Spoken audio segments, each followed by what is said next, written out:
हरिनगर नाम के एक छोटे से गांव में केशव और उसकी माँ रहा करते थे। केशव एक बहुत ही भोला भाला और मासूम लड़का था। उसकी सादगी और नासमझी ऐसी थी कि गांव वाले उसका मजाक उड़ाया करते थे। बेटा केशव, जाकर 1 किलो आटा लेकर आ जा। सारा आटा खत्म हो चुका है, रोटी बनानी है और कुछ बचा ही नहीं घर में। ठीक है माँ, मैं अभी जाता हूँ, दुकान यहाँ पास में ही तो है।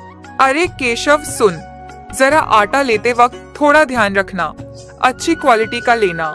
पिछले बार जो लिया था वो ठीक नहीं था। केशव दुकानदार के यहाँ से गेहूं लेकर अपने घर चला आता है। जैसे ही उसकी माँ देखती है कि वह आटे की जगह गेहूं लेकर आ गया, वह पूछते हैं, मैंने तो तुझसे पहले ही कहा था कि आटा लेकर आना है, तो तू गेहूं क्यों लेकर आ गया? माँ, आपने गेहूं मांगे थे तो मैं गेहूं ही लेकर आ गया। कुछ दिन बीतता है। अप्रैल का महीना आ जाता है।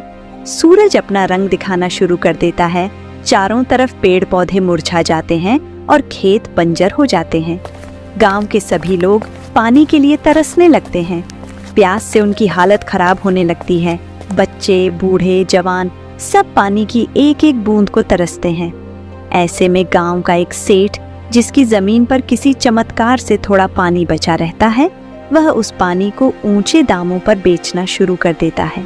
सेठ जी, पानी भी कोई बेचने की चीज होती है?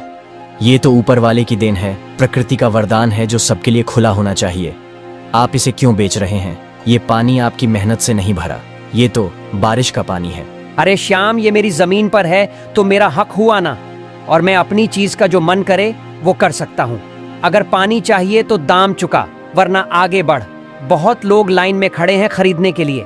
सेठ जी, ये सब सूखा पड़ने की वजह से हो रहा है। अगर कुएं, तालाब और नदियां भरी होती तो कोई आपसे पानी क्यों खरीदता? आपने हमेशा अपने फायदे के बारे में सोचा, गांव की भलाई के लिए कभी कुछ नहीं किया। लेकिन याद रखिए, ऊपर वाला सब देख रहा है।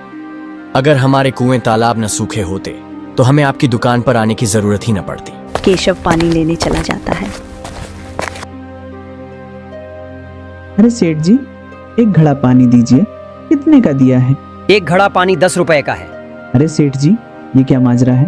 कल ही तो आपने मेरे हाथ में एक घड़ा पकड़ाया था, और वो भी 5 रुपए में। आज सुबह सुबह दाम 2 गुना कैसे हो गया? 10 का कैसे कर दिया? ये तो सरासर अन्याय है। अरे भाई, यूं ही अन्याय व्याय चिल्लाने से कुछ नहीं होगा। पहले जरा सुन तो लो। पानी खत्म हो रहा है, समझे? टैंकर आने बंद हो गए हैं, नदियां सूख चुकी हैं और कुएं बंजर पड़े हैं। ऐसे में दाम तो बढ़ेंगे ही। कल 5 का था, आज 10 का है। ये बाजार का नियम है, मेरी मजबूरी है। लेना है तो लो, वरना और भी लोग लाइन में खड़े हैं बेकरार। केशव घड़े में पानी लेकर घर आ जाता है।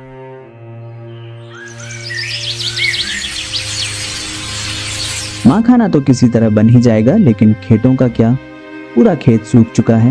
हरियाली तो जैसे हमसे रूठ ही गई हो। अगर पानी नहीं पड़ा तो इस बार फसल बिल्कुल बर्बाद हो जाएगी। बेटा, हालात तो सच में बहुत खराब हो चुके हैं। पहले जब सूखा पड़ता था तो पास के गांवों से मदद मिल जाती थी, लेकिन अब तो वहां भी पानी का अकाल पड़ चुका है। कुछ ही दिनों में सेठ के तालाब का पानी भी पूरी तरह सूख गया, जिससे अब पूरे गांव को पानी की भारी किल्लत से जूझना पड़ रहा है। हालात दिन ब दिन बदतर होते जा रहे थे। रोजमर्रा की जरूरतों के लिए पानी जुटाने की बड़ी चुनौती खड़ी हो गई थी। इस गंभीर समस्या से निपटने के लिए सरपंच ने तुरंत एक कदम उठाया और सभी गांव वालों को एक सभा के लिए बुलाया, ताकि इस संकट का कोई हल निकाला जा सके। हम सभी को पता है कि सेठ के तालाब का पानी भी अब खत्म हो चुका है। हालात दिन ब दिन और बिगड़ते जा रहे हैं।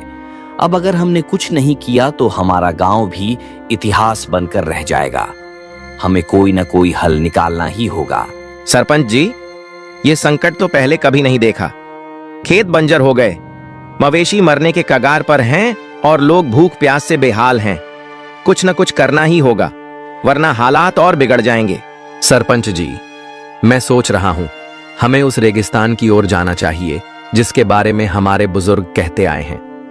उन्होंने कहा था कि अगर पानी की असली खोज करनी हो तो वहां जाना होगा। हो सकता है वहां कोई ऐसा रास्ता मिले जिससे हमारी समस्या का हल निकल सके। नहीं, वहां जाना सही नहीं होगा। क्या तुम्हें याद नहीं, हमारे पड़ोसी गांव के कुछ लोग भी वहां गए थे, पानी की आस में निकले थे, लेकिन आज तक वापस नहीं लौटे। वहां जाने का मतलब है मौत को बुलावा देना। पर सरपंच जी, हमें कुछ तो करना ही होगा। हाथ पर हाथ धरे बैठे रहने से पानी नहीं मिलेगा। अगर हम डरकर यहाँ बैठे रहेंगे तो एक दिन पूरा गांव ही खत्म हो जाएगा। कम से कम हमें कोशिश तो करनी चाहिए। तुम्हारी बात ठीक है, लेकिन अभी हमें इस बारे में बात नहीं करनी चाहिए। वक्त आने पर हम किसी न किसी को वहां भेज देंगे।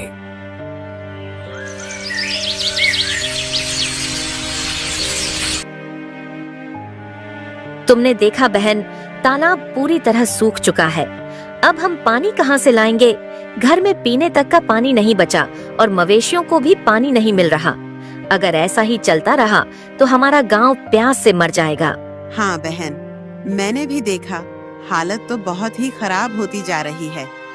गांव में पहले ही पानी की समस्या थी, लेकिन अब तो बिल्कुल ही हद हो गई है। सरपंच जी ने बैठक तो बुलाई थी, लेकिन उसमें भी कोई ठोस हल नहीं निकला। क्या होगा हमारा? बस अब और इंतजार नहीं किया जा सकता। अगर हम खुद कुछ नहीं करेंगे तो हमारे बच्चे, बुजुर्ग, मवेशी सब प्यास से तड़प तड़प कर मर जाएंगे। हमें कोई समाधान निकालना होगा। मगर करें क्या? बारिश भी समय पर नहीं हो रही और बाकी जलस्रोत भी सूखते जा रहे हैं।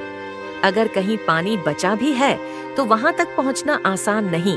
केशव के माँ की तबीयत पानी न मिलने के कारण बहुत ज्यादा खराब हो जाती है। उनकी हालत दिन ब दिन बिगड़ती जा रही है क्योंकि पानी की कमी के कारण उन्हें कमजोरी और थकान महसूस हो रही है। बेटा, अब तो लगता है कि इसी प्यास के साथ हमें जाना होगा। ये पानी की कमी अब हमारी किस्मत बन चुकी है।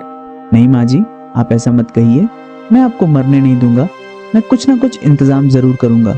जब तक मेरे अंदर सांस है, मैं हार नहीं मानूंगा। केशव बेटा, सारा गांव पानी की समस्या से जूझ रहा है।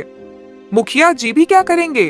जब खुद उनके पास कोई हल नहीं तो हमें क्या रास्ता दिखाएंगे? नहीं माँ, मैं हार नहीं मान सकता। मैं अभी मुखिया जी के पास जाऊंगा, पंचायत से बात करूंगा, सरकार तक अपनी आवाज पहुंचाऊंगा। अगर जरूरत पड़ी तो कुआं खुदवाऊंगा, पहाड़ से पानी लाने की कोशिश करूंगा। केशव मुखिया जी के पास जाता है और उनसे कहता है, मुखिया जी, खेत बंजर हो गए हैं, कुएं सूख चुके हैं और अब मेरे माँ जी इस हालत में हैं कि अगर उन्हें पानी नहीं मिला तो वे बच नहीं पाएंगी। केशव, तू बहुत मासूम है। मैं समझ सकता हूँ कि अपने माँ जी को बचाने के लिए तू कुछ भी करने को तैयार है, लेकिन सोच, जब पूरे गांव में ही पानी नहीं है तो तुझे अपने माँ जी के लिए पानी कहाँ से मिलेगा? लेकिन मुखिया जी, इसका कोई ना कोई रास्ता तो होगा। हम ऐसे ही हाथ पर हाथ रखकर नहीं बैठ सकते। अगर पानी नहीं है तो हमें उसे खोजना होगा। मैं अपनी माँ जी को मरते हुए नहीं देख सकता। बेटा, एक रास्ता है, पर वह रास्ता बहुत खतरनाक है। मैंने अपने बड़े बुजुर्गों से सुना है कि पास के रेगिस्तान में एक तालाब है, लेकिन वह कोई आम तालाब नहीं है। वहां एक जादूगरनी रहती है। वही गांव में पानी पहुंचाती थी, लेकिन वर्षों से कोई वहां जाने की हिम्मत नहीं कर पाया। अगर वह तालाब सच में मौजूद है तो मुखिया जी, तो मैं वहां जाऊंगा। मैं पानी लेकर लौटूंगा, चाहे कुछ भी हो जाए। बेटा, वहां जाना आसान नहीं है। जो भी वहां गया वह फिर कभी वापस नहीं आया। रेगिस्तान की रेत लील जाती है लोगों को, और वह जादूगरनी, उसकी शक्तियों का कोई अंदाजा नहीं है। मैं तुझे वहां अकेले नहीं जाने दूंगा। यह रास्ता खतरनाक है, लेकिन अगर तूने फैसला कर ही लिया है तो मैं अपनी बेटी को भी तेरे साथ भेजूंगा। तभी मुखिया जी की बेटी आती है। पिताजी, मैं तैयार हूँ। अगर गांव और केशव के माँ को बचाने के लिए मुझे इस रास्ते पर जाना पड़े तो मैं जाऊंगी। लेकिन मैं अकेले ही जा सकता हूँ। मैं तुम्हें इस खतरे में नहीं डाल सकता। नहीं बेटा, ये कोई साधारण यात्रा नहीं है। ये एक परीक्षा है और इसमें साथ देने वाला जरूरी है। मेरी बेटी निडर है और वो तेरा साथ देगी।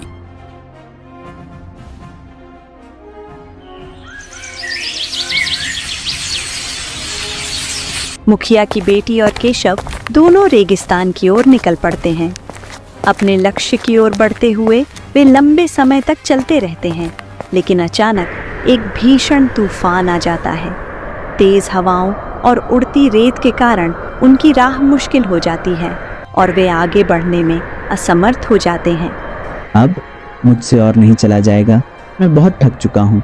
मुझे नहीं लगता कि अब और आगे बढ़ना सही होगा। अगर हम आगे बढ़े तो मर जाएंगे। यहाँ पानी नहीं है, रास्ता खत्म हो गया लगता है। हम कितनी देर से चल रहे हैं लेकिन कुछ नहीं दिख रहा। नहीं रानी, हमें रुकना नहीं है। हमें आगे बढ़ना ही होगा, चाहे जैसे भी हो। अगर हम यहाँ बैठ गए तो यकीन मानो मौत हमारे और करीब आ जाएगी। हमें किसी भी तरह से पानी ढूंढना होगा, वरना मेरे माँ। मैं समझ सकती हूँ कि तुम्हारे दिल में अपने के लिए कितनी बेचैनी है, लेकिन अगर हम ही नहीं बचे तो उन्हें बचाने का क्या फायदा। मेरी हालत देखो, मेरे पैरों में छाले पड़ गए हैं, मेरी सांसें तेज हो रही हैं। अगर मैं और एक कदम भी चली तो गिर जाऊंगी। रानी, मैं जानता हूँ कि तुम बहुत थक चुकी हो, पर हमें हिम्मत नहीं हारनी चाहिए। सिर्फ कुछ कदम और। अगर हम रुक गए तो फिर चलने की हिम्मत नहीं जुटा पाएंगे। अगर तुम कह रहे हो कि आगे बढ़ना जरूरी है और अगर पानी मिला तो मैं तुम्हारे पास आ जाऊंगी और तुम्हें ले चलूंगी। केशव रीना को वहीं छोड़कर तपती धूप में आगे बढ़ता है। वह बहुत थक जाता है, लेकिन उसे अपने माँ की याद आने लगती है। वह रुकता नहीं और आगे बढ़ता जाता है। कुछ दूर चलने के बाद उसे एक तालाब दिखाई देता है। जैसे ही वह तालाब के पास जाता है, एक जादूगरनी बाहर आती है। बेवकूफ लड़के, अगर तुझे अपनी जिंदगी प्यारी है तो यहाँ से चला जा, वरना मौत तेरे सिर पर मंडरा रही है। ये जगह तेरे जैसे कमजोर लोगों के लिए नहीं बनी। हमसे गलती हुई होगी, लेकिन प्यास से मरते हुए लोगों का क्या दोष। मेरा गांव अब पानी के बिना खत्म हो रहा है। बच्चे, बूढ़े, महिलाएं सब तड़प रहे हैं। मेरी माँ जी, वो अब और नहीं सह पाएंगी। मैं तुमसे विनती करता हूँ, हमें पानी दे दो। अगर तुझे पानी चाहिए तो बदले में तुझे अपनी जान मुझे सौंपनी होगी। अपनी जिंदगी दे देगा तो तेरे गांव को पानी मिलेगा। केशव के चेहरे पर सन्नाटा छा जाता है। उसका दिल तेजी से धड़कने लगता है। उसकी आंखों के सामने अपने माँ की कमजोर हालत, सूखे होंठ और प्यास से तड़पता शरीर आ जाता है। वह गहरी सोच में डूब जाता है और फिर अचानक फैसला कर लेता है। ठीक है जादूगरनी, अगर मेरी जान देकर मेरे गांव को पानी मिल सकता है तो मैं तैयार हूँ। मेरी जान ले लो, लेकिन बदले में मेरे गांव को हमेशा के लिए पानी दे दो। मुझे नहीं लगा था कि तू इतना हिम्मती होगा। आम लोग अपनी जान बचाने के लिए कुछ भी कर सकते हैं, लेकिन तू अपने गांव के लिए मरने को तैयार है। ये दिलचस्प है मेरे लिए। मेरी माँ और मेरे गांव के लोग सबसे जरूरी हैं।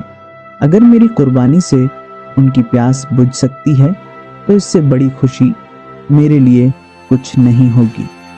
पर मैं यह चाहता हूँ कि मुझे थोड़ी देर के लिए अपनी दोस्त से मिलने दिया जाए, ताकि मैं उससे कुछ कह सकूं। ठीक है, जा मिल ले उससे आखिरी बार।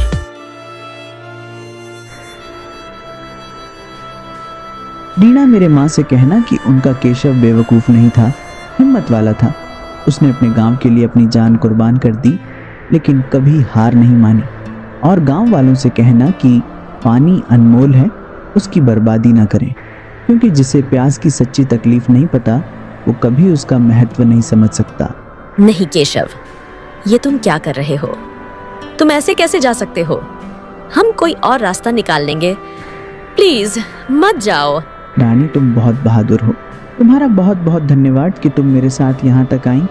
तुमने हर कदम पर मेरा साथ दिया, मेरी हिम्मत बढ़ाई, लेकिन अब मेरी राह अलग है। अगर तुम नहीं रहे तो तुम्हारी माँ का क्या होगा? क्या तुमने सोचा कि उनका क्या होगा जब उन्हें पता चलेगा कि उनका बेटा उनके लिए अपनी जान दे चुका है? मैं जानता हूँ रानी, ये आसान नहीं होगा, पर ये जरूरी है। अगर मैं अपनी जान देकर पूरे गांव को पानी दे सकता हूँ तो ये सौदा बुरा नहीं है। और हाँ, मैंने तुमसे झूठ नहीं कहा। पानी मिल गया है, लेकिन इसकी कीमत मेरी जान है। इतना कहकर केशव वहां से चला जाता है, अपने पीछे एक अनिश्चित भविष्य छोड़कर।